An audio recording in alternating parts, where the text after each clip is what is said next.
I'm Dr. Kathleen Greenaway, and I'm a professor in the Business Technology Management program at the Ted Rogers School.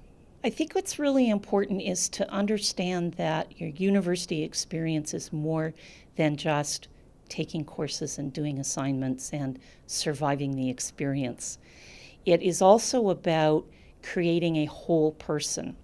And the way you can stand out is to involve yourselves in one or two activities that will give you the opportunity to improve your skills and to expose you to new ideas and new ways of doing things. So, for example, you might involve yourself in a club, a campus club, because you're really interested in improving cycling as a transportation mode in the city. So you might join the cycle club and be involved in lobbying efforts to get more cycling lanes. On the surface, that sounds like it's a bit of goofing around, but really it's now creating skills in leadership, in working in groups, in lobbying government, in preparing briefs, and at the same time, hopefully having some fun, giving yourself a break from the books. The other opportunity I would suggest is what I call academic games, involving yourself in case competitions and opportunities to learn skills and, more importantly, be introduced to people in the business world who come to participate as judges. These are opportunities to kind of think of it as honing your chops. What have you learned in the classroom? Now, how can you apply it in a pressurized environment with real-world people evaluating your performance? I think that's a fundamentally important way of differentiating yourself. I would actually add a third one, and that is to join an organization like the BTM Students Association so that you start to create a peer network.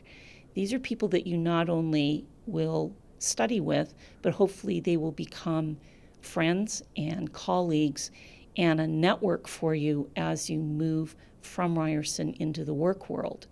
And they can be a tremendous source of helping you understand what your strengths are, what your weaknesses are, and how you can differentiate yourself.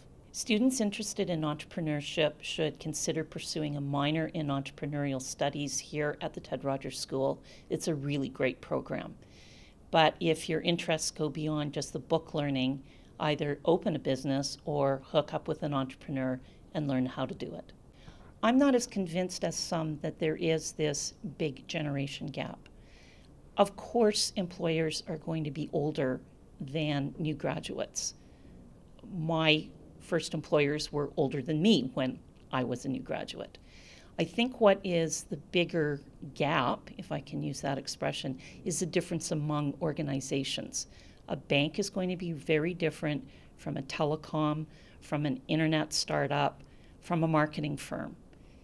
What's important, I think, for students is to focus on researching and really understanding the culture of the organization they're interested working for, and less on whether or not people are older and different.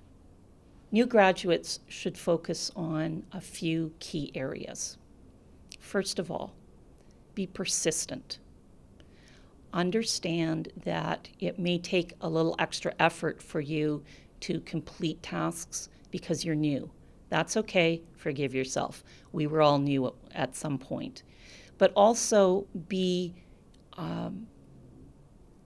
confident enough to ask questions, to ask for assistance, and to learn from your mistakes. The best lesson you can learn is only make one mistake once. If you're going to make a mistake, at least make it a new one. The other really important aspect, I think, for success is continuous learning. Learning about the organization that you're employed by, learning about the technologies you're using, learning about their customers, and keeping your own skills sharp. Keep taking courses, keep getting your certifications, make sure that you're always on top of the latest developments in your field so you won't be left behind.